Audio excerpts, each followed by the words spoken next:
Sepanyas, Kabanata 3.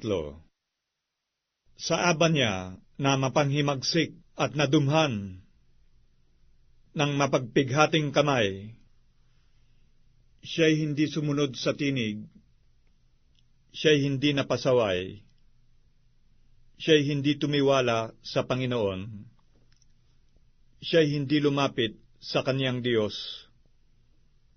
Ang mga prinsipe niya sa gitna niya ay mga leong nagsisiungal. Ang mga hukom niya ay mga lobo sa gabi. Sila'y walang inilalabi hanggang sa kinaumagahan. Ang kanyang mga propeta ay mga walang kabuluhan at mga taong taksil. Nilapastangan ng kanyang mga saserdote ang santuaryo. Sila'y nagsigawa ng pangdadahas sa aking kautusan. Ang Panginoon sa gitna niya ay matuwid. Siya'y hindi gagawa ng kasamaan.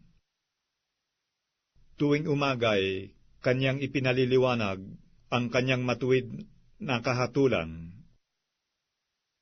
Siya'y hindi nagkukulang, ngunit ang hindi ganap ay hindi nakakaalam ng kahihiyan. Ako'y naghiwalay ng mga bansa. Ang kanilang mga kuta ay sira.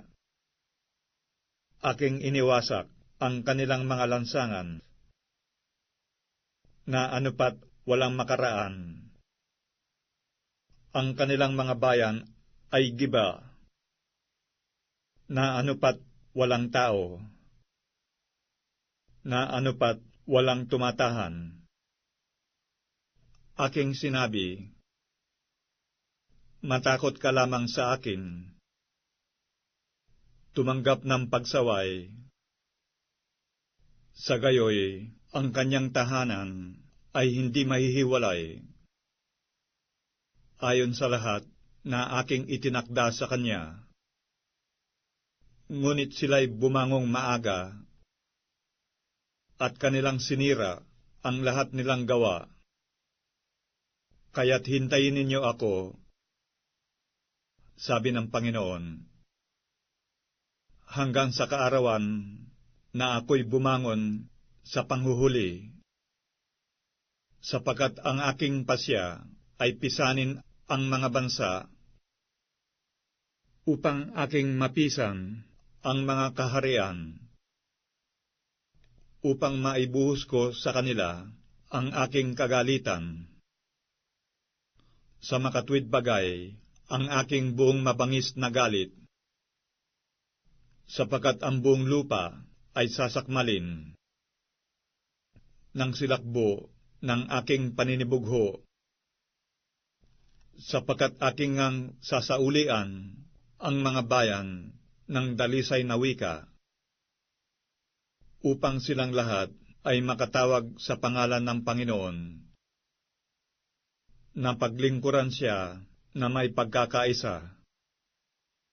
Mula sa dako roon ng mga ilog ng Ethiopia, ang mga nagsisipamanhik sa akin. Sa makatwid bagay, ang anak na babae ng aking pinapangalat ay magdadala ng handog sa akin. Sa araw na yaoy, hindi ka mapapahiya nang dahil sa lahat ng iyong ginawa, na iyong isinalangsang laban sa akin.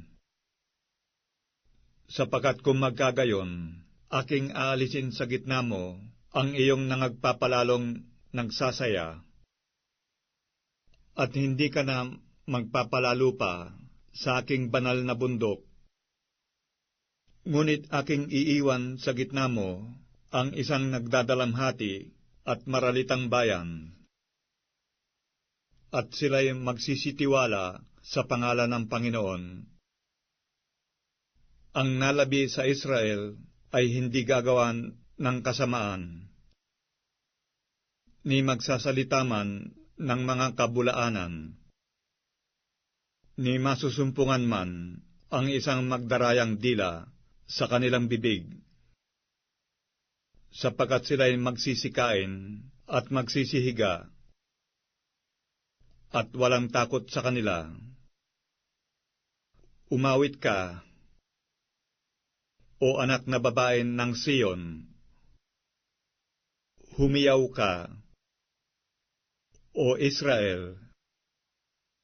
Ikaw ay matuwa at magalak ng buong puso, o anak na babae ng Jerusalem. Inalis ng Panginoon ang mga kahatulan sa iyo. Kanyang iniwaksi ang iyong kaaway. Ang hari sa Israel,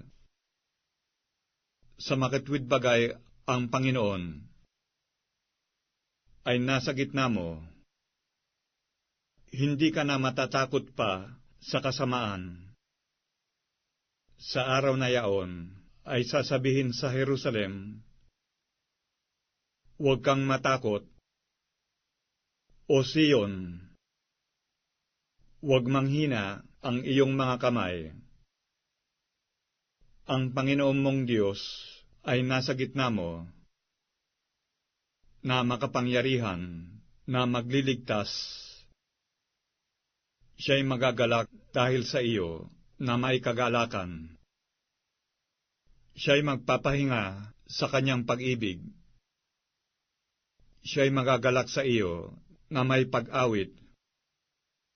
Aking pipisanin niyaong nangamamanglaw dahil sa takdang kapulungan, na sila'y mga naging iyo, na ang pasan sa kanya ay isang kakutyaan. Narito, sa panahong yaoy, aking parurusahan ang lahat na mga dumadalamhati sa iyo, at aking ililigtas ang napipilay, at aking pipisanin ang pinalayas, at aking gagawin silang kapurihan at kabantugan, na ang kahihiyan nila ay napasa buong lupa. Sa panahong yaoy, aking ipapasok kayo, at sa panahong yaoy, aking pipisanin kayo, sapagkat aking gagawin kayong kabantugan at kapurihan sa gitna ng lahat ng mga bayan sa lupa. Pagka aking ibinalik kayo sa harap ng iyong mga mata mula sa iyong pagkabihag, sabi ng Panginoon.